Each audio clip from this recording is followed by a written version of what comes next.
Hi, എല്ലാവർക്കും നമസ്കാരം. സെറ്റിന്റെ അവസാന മണിക്കൂറുകളാണ്. അപ്പൊ നമുക്ക് നോക്കാം. ഇന്നും ഒരു വീഡിയോ ആയിട്ടാണ് വന്നിട്ടുള്ളത്. PYQ ആണ്. ഒരു 10 റൈറ്റേഴ്സിനെ നമ്മൾ കവർ ചെയ്യും. ഹോട്ട് ആയിട്ടുള്ള കുറച്ച് ചോദ്യങ്ങൾ മാത്രമാണ് നമ്മൾ എടുക്കുന്നത്. സോ നമുക്ക് നോക്കാം എന്തൊക്കെയാണ് പരിപാടികളെന്ന്. So will start. In Dryden's of dramatic poesy 1668. മൂന്ന് ചോദ്യങ്ങൾ ഇവിടുന്ന് കിട്ടി. ഡ്രൈഡന്റെ എഴുതിയത് ഏതാണ്? Dramatic poesy 1668.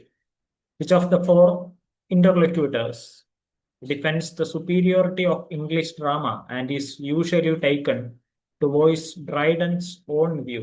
യുജീനസ് എന്നുള്ളതാണ്. ഇതിൽ നിയാൻഡറും യുജീനസും ഒക്കെ വരുന്നുണ്ട്. ചില ആൾക്കാര് പുരാണ നാടകങ്ങളെ അല്ലെങ്കിൽ മിത്തിക്കൽ നാടകങ്ങളെ അല്ലെങ്കിൽ ഗ്രീക്ക് നാടകങ്ങളെ സപ്പോർട്ട് ചെയ്യുന്നു. ചില ആൾക്കാർ ഇപ്പോഴത്തെ ഫ്രഞ്ച് നാടകങ്ങളെ സപ്പോർട്ട് ചെയ്യുന്നു. ചില ആൾക്കാർ ഇംഗ്ലീഷ് നാടകങ്ങളെ സപ്പോർട്ട് ചെയ്യുന്നു എന്നുള്ള തരത്തിലാണ് 1668 ഇറങ്ങിയ ഓഫ് ഡ്രാമാറ്റിക് പോയസിയിലുള്ള സംഭാഷണങ്ങൾ വരുന്നത്.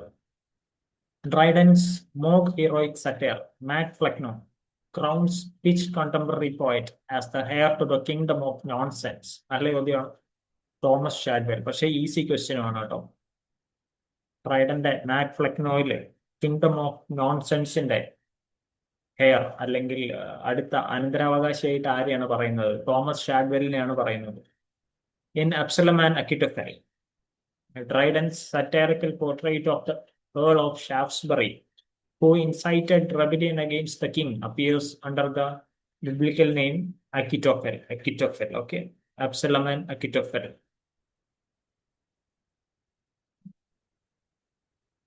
Dryden was appointed England's first official poet laureate in which year? 1668 okay. അദ്ദേഹം ഒഫീഷ്യൽ പോയിറ്റ് ലോറേറ്റ് ആയിട്ട് ഡ്രൈഡൻ വരുന്നത്. അപ്പോൾ അവിടെ ഉണ്ടായിരുന്നത് റെസ്റ്റോറേഷൻ പീരീഡ് ആയിരുന്നു. 1660 ശേഷം. Dryden's major late career translation completed shortly before his death was of which classical epic? ട്രാൻസ്ലേഷന്റെ കാര്യമാണ് ചോദിക്കുന്നത്. ഡ്രൈഡന്റെ മരണത്തിന്റെ ആ ഒരു കാലഘട്ടത്തിൽ ഗർജിലിന്റെ എയ്നീഡ് എന്ന് പറയുന്ന വർക്കാണ് ആ ഒരു ഉത്തരമായിട്ട് നമുക്ക് കാണാൻ പറ്റുക. Shakespeare's sonnets were first published together. Nicotro edition in which year? 1609 154 ഉള്ള ഷേക്സ്പീരിയൻ സോണറ്റ് ആദ്യമായിട്ട് ഒരു കോട്രോ എഡിഷൻ ആയിട്ട് പുറത്തിറക്കുന്നുണ്ട്. അത് ഇറക്കുന്ന ആള് Thomas തോർപ്പാണ്.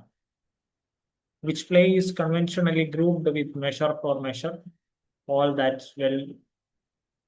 ends well, as one of Shakespeare's problem plays? Troilus and Criseyde ആണ് ഇതിൽ വരുന്ന അടുത്ത ഗ്രൂപ്പിൽ വരുന്ന അല്ലെങ്കിൽ അതിന്റെ കൂടെ വരുന്ന വർക്ക് എന്ന് പറയുന്നത്. Sonnet 18, shall I compare thee to a summer's day, belongs to the sequence traditionally address to the fair youth. 1 മുതൽ 126 വരെയുള്ള സോണറ്റുകൾ ഫെയർ യൂത്തിന് വേണ്ടി അഡ്രസ് ചെയ്യുമ്പോൾ 127 തൊട്ട് 154 വരെയുള്ളത് ദ ഡാർക്ക് ലേഡി എന്ന് പറയുന്ന ക്യാരക്ടറിന് വേണ്ടിയിട്ടാണ് കൊടുത്തിട്ടുള്ളത്. Shakespeare's first folio 1623. The first edition of his plays was compiled by his fellow actors. ആരൊക്കെയാണ് കമ്പൈൽ ചെയ്ത ആൾക്കാരുടെ പേര്? John Heminges and Henry Condell. ഈ രണ്ടുപേരും ചേർന്നിട്ടാണ് 1623 ഷേക്സ്പിയറിന്റെ ഫസ്റ്റ് കളക്ഷൻ പ്ലേസിന്റെ കളക്ഷൻ എഡിറ്റ് ചെയ്ത് പുറത്തിറക്കുന്നത്. Influential four-phase chronological scheme for Shakespeare's career, including the phase in the workshop and on Heights, was proposed by the critic. ആരായിരുന്നു ഇത് പ്രപ്പോസ് ചെയ്തിട്ടുള്ള? എഡ്വേർഡ് ഡൗഡൻ ആണ്. ഓക്കെ. എഡ്വേർഡ് ഡൗഡൻസ് ബുക്കിന്റെ പേര്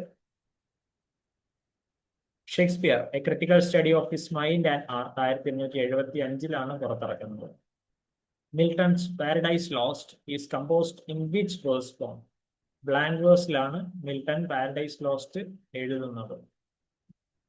Milton's prose tract arguing against pre publication licensing and censorship of the press is titled Areopagitica എന്നു പറഞ്ഞിട്ടുണ്ടായിരുന്നു. ഏരിയോപാഗസ് എന്ന് പറയുന്ന ഒരു ഗ്രീക്കിലെ ആളിലെ റഫറൻസ് എടുത്തുകൊണ്ടാണ് മിൽട്ടൺ ഇത് എഴുതുന്നത്. 1644 ഇത് വരുന്നത്. ഇതിന് കാരണമുണ്ട്.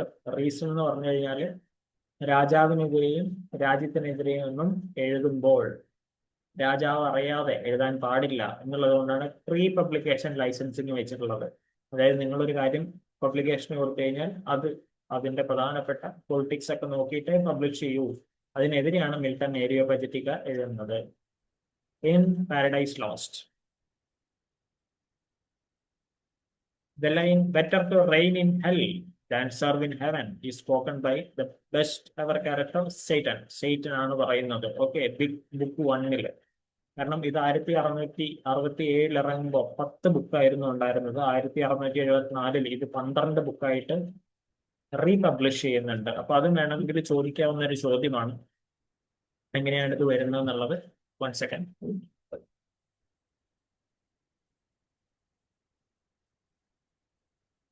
നല്ല മഴയാണ് കേരളം മുഴുവൻ. ഇവിടെ നല്ല മഴയുണ്ട്. ജസ്റ്റ് ക്ലോസ് ചെയ്തതാണ്. Milton's pastoral elegy morning his Cambridge classmate Edward king drowned at the സീസ് ടൈറ്റിൽ ലിസിഡസ്. മിൽട്ടന്റെ ലിസിഡസ് എഴുതിയിട്ടുള്ളത് അദ്ദേഹത്തിന്റെ കൂട്ടുകാരനായിട്ടുള്ള എഡ്വേർഡ് കിങ്ങിന് വേണ്ടിയിട്ട് ആണ്. 1637 ഈ പാസ്റ്ററൽ എലിജി എഴുതുന്നത്. Milton's sonnet beginning, "When I consider how my light is spent reflecting on his blindness," is traditionally known as ഏത് വർക്കിലാണ് അദ്ദേഹം "When I consider how my light is spent" എന്ന് പറയുന്നത് എഴുതിയിട്ടുള്ളത്? ഓൺ ഹിസ് ബ്ലൈൻഡ്നെസ് എന്ന് പറയുന്നതിലാണ്. കാരണം അദ്ദേഹത്തിന് ജീവിതത്തിന്റെ കുറച്ചു കാലം കഴിയുമ്പോൾ കാഴ്ചശക്തി ഇല്ലാതെയാവുന്നുണ്ട്. അതിനൊക്കെ ശേഷമാണ് അദ്ദേഹം എന്ത് ചെയ്യുന്നത്? അദ്ദേഹത്തിന്റെ ഈ പാരഡൈസ് ലോസ്റ്റ് ഒക്കെ എഴുതുന്നത്, ബെസ്റ്റ് ബുക്ക് ഒക്കെ എഴുതുന്നത് അദ്ദേഹത്തിന്റെ കാഴ്ചശക്തി ഇല്ലാതായതിനു ശേഷം കൂടിയാണ്. In the preface to Lyrical Ballads, Wordsworth famously defines all good poetry as originating from what? The spontaneous overflow of powerful feelings recollected in tranquility. Okay, 1892 ഈ പ്രിഫേസിലെ സ്റ്റേറ്റ്മെന്റ് വരുന്നത്. 1798 തന്നെ ഇവരെന്ത് ചെയ്യുന്നുണ്ട്? ബെല്ലാഡ്സ് പുറത്തിറക്കുന്നുണ്ട്, കോളറിഡ്ജും വേർഡ്സ്വർത്തും കൂടി. Wordsworth's long autobiographical poem praising the growth of a poet's mind, published posthumously in 1850, is titled The Prelude. അത് നല്ലൊരു ചോദ്യമാണ്. Autobiographical poem എന്നാണ് ചോദിച്ചിട്ടുള്ളത്. 1850 വരുന്നത് The Prelude ആണ്. Wordsworth poem, lines composed a few miles above Tinternabay, first appeared in 1798 ഇറങ്ങിയ lyrical ബെല്ലാഡിലാണ് ഈ ടിന്റണബേ എന്ന് പറയുന്ന പോയവും പബ്ലിഷ് ചെയ്യുന്നത്. ഇനി ഇത് കോവർ ചെയ്തിട്ടുള്ളത് ആരാ? നമ്മുടെ ബെല്ലാഡ്സ്, ലിറിക്കൽ ബെല്ലാഡ്സ് കോവർ ചെയ്തിട്ടുള്ളത് കോളറിഡ്ജ് ആണ്. The line, "The child is the father of the man," later used as epigraph to the odd intimations of immortality, comes from Wordsworth's short poem. എവിടെ നിന്നാണ് "The child is father of the man" എന്ന് പറയുന്നത് വന്നിട്ടുള്ളത്? "My heart leaps up" എന്ന് പറയുന്നതിൽ നിന്നാണ്.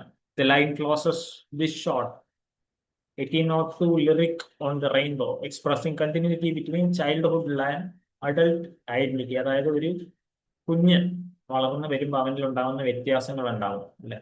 The child is the father of the man.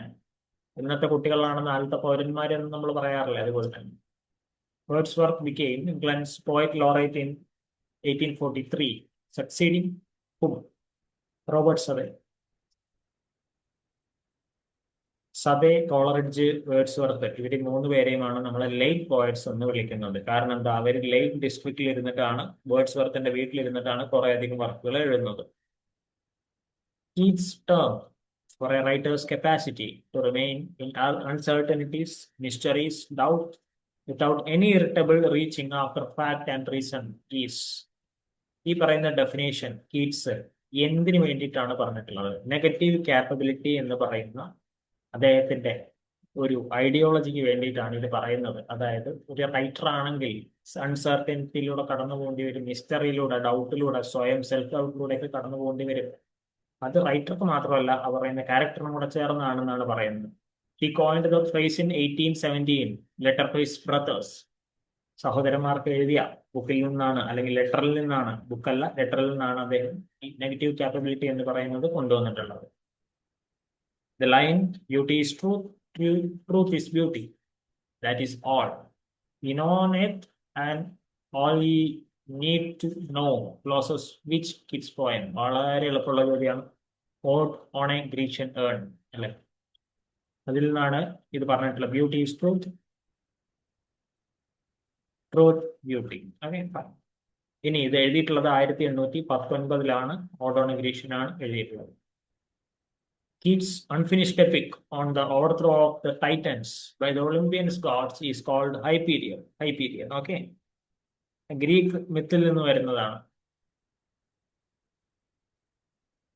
Olympian God's Titans എന്ന് പറയുന്ന ജനവിഭാഗങ്ങളെ ഓവർത്രോ ചെയ്തിട്ട് ആ രാജ്യം പിടിച്ചടക്കുന്നതിനെ കുറിച്ചിട്ടാണ് പറയുന്നത്. Keats died of tuberculosis in 1821. In which city? റോമിൽ വെച്ചാണ് കീറ്റ്സ് മരിക്കുന്നത് ട്യൂബർകുലോസിസ് കാരണം. Elegy written by Percy Shelley, ഷെല്ലിനെ കുറിച്ചാണ്. മോൺ കീറ്റ്സ് ഡെത്ത് ഏതാ? കീറ്റ്സ് മരിച്ചതിനെ തുടർന്ന് ഷെല്ലി സങ്കടപൂർവ്വം കീറ്റ്സിന്റെ ഓർമ്മയ്ക്ക് വേണ്ടി എഴുതുന്ന എലിജിയുടെ പേരെന്ത്? അഡോണൈസ് എന്നുള്ളതാണ്. 1821 അത് എഴുതുന്നത്. ഓക്കെ, നമ്മൾ മുൻപ് ഒരു 10-20 ചോദ്യം മുമ്പ് മിൽട്ടന്റെ ലിസിഡാസിനെ കുറിച്ച് പറഞ്ഞിട്ടുണ്ടായിരുന്നു, എഡ്വേർഡ് കിങ് മരിക്കുന്നതിനെ കുറിച്ച്. അതേപോലെ എഴുതിയ എലിജിയാണിത്. Shelley's essay declaring that poets are the unacknowledged legislators of the world is titled A Defense of Poetry എന്ന് പറയുന്ന ബുക്കിലാണ് അദ്ദേഹം ഷെല്ലി പ്രശസ്തമായി പറയുന്ന ഈ ഒരു ലൈൻ ഉള്ളത്. The unacknowledged legislators of the world എന്ന് പറയുന്ന വരിയുള്ളത്. Shelley's lyrical drama reworking the Greek myth of the fire bringer as a symbol of revolutionary defiance against tyranny is Prometheus Unbound. In this 1820 closet drama, ഇതൊരു closet ഡ്രാമയാണ്. Which means closet drama എന്ന് പറഞ്ഞു കഴിഞ്ഞാൽ ഒരാൾ സ്വയം ഒരു റൂമിന്റെ ഉള്ള അടച്ചിരുന്ന അയാൾക്ക് സ്വന്തം വായനയ്ക്ക് അല്ലെങ്കിൽ അദ്ദേഹത്തിന് സ്വയം എന്റർടൈൻ ചെയ്യാൻ പാകത്തിലുള്ള ഒരു എഴുത്തിനെയാണ്, ഒരു വർക്കിനെയാണ്, സ്വയം വായിച്ച് രസിക്കാൻ പറ്റുന്ന ഒരു വർക്കിനെയാണ് ക്ലോസറ്റ് ഡ്രാമ എന്ന് പറയുന്നത്.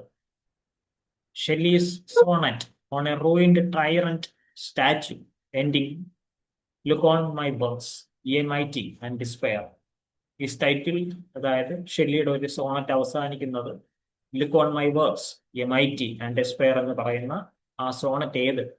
ഒസിമാൻഡിയാസ് എന്ന് പറയുന്ന 1818 എഴുതിയിട്ടുള്ള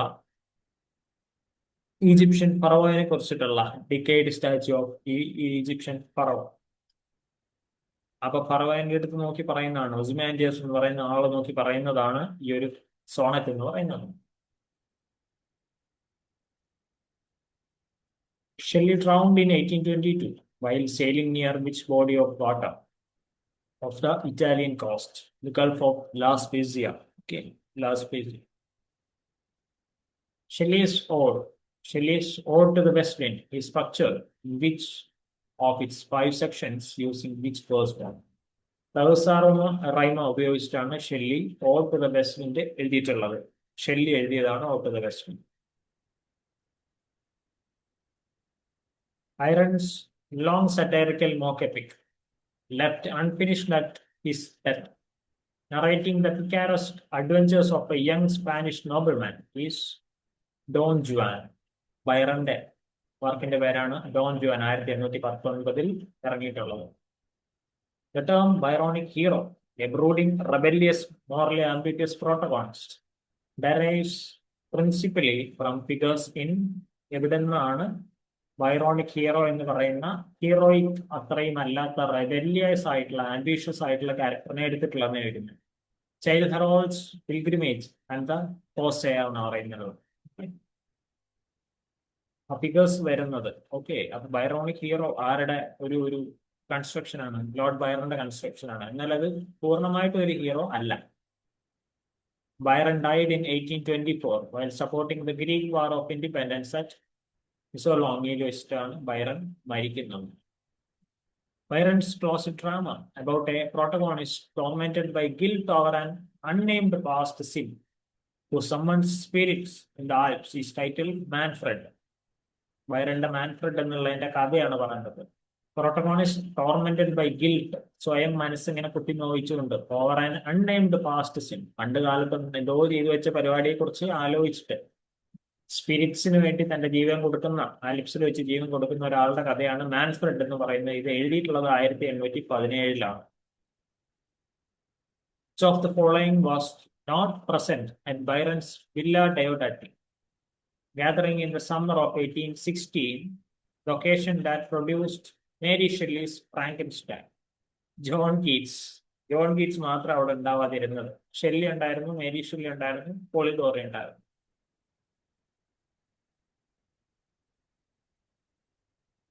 Eliot's critical term for expressing emotion indirectly through a chosen set of objects, situations, or events is objective correlative. അതായത് എലിയറ്റ് പറയുന്നത് സിമ്പിൾ ആയിട്ട് നിങ്ങളൊരു കാര്യം പറയണമെന്നുണ്ടെങ്കിൽ അതിനെ വിശദീകരിക്കാതെ സിമ്പിൾസിലൂടെ കണക്ട് ചെയ്യുക. അതാണ് objective correlative.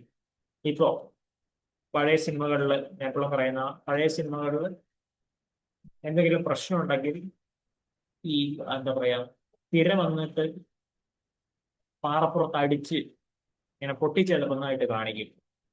That is objective correlative simply. ഇനി ഇത് പോയിന്റ് ചെയ്ത് എഴുതിയിട്ടുള്ളത് ഹാംലെറ്റ് ആൻഡ് ഹിസ് പ്രോബ്ലംസ് എന്ന് പറയുന്ന 1919 അദ്ദേഹത്തിന്റെ എസ്സേയിലാണ്. In tradition and the individual talent, Eliot argues that a poet's significance lies chiefly in poetന്റെ സിഗ്നിഫിക്കൻസ് എവിടെയാണ് കിടക്കുന്നത്?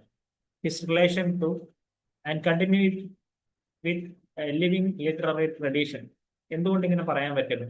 ഏലിയറ്റ് എന്ന് പറയുന്നത് പ്യുവർലി ഒരു ക്ലാസിസിസ്റ്റ് ആയിരുന്നു. ക്ലാസിസ്റ്റ് മനോഭാവമുള്ള റൂൾസ് ആൻഡ് റെഗുലേഷൻസ് ഫോളോ ചെയ്യുന്ന ഒരാളായിരുന്നു. സോ ഹി സേസ് ഒരു നല്ല പോയിന്റിന്റെ സിഗ്നിഫിക്കൻസ് എന്ന് പറയുന്നത് ഒരു ലിറ്റററി ട്രഡീഷനിലൂടെ കടന്നു പോവുക എന്നുള്ളതാണ്.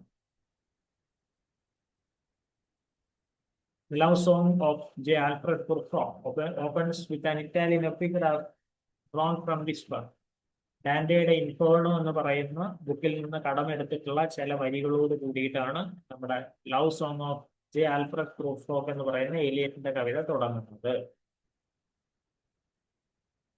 Wasteland is structured into how many sections? 5 sections ആയിട്ടാണ്. സെക്ഷൻസിന്റെ പേര് വരെ പണ്ട് ചോദിച്ചിട്ടുണ്ട്. The burial of the dead, game of chess, fire sermon, death by water and what the thunder said. അവസാനിക്കുന്നത് ഓം ശാന്തി ശാന്തി ശാന്തി എന്ന് പറഞ്ഞിട്ടുള്ള 3 പ്രാവശ്യം പറഞ്ഞിട്ടുള്ള ഇന്ത്യൻ ഫിലോസഫിക്കൽ വേർഡിൽ കൂടെയാണ്.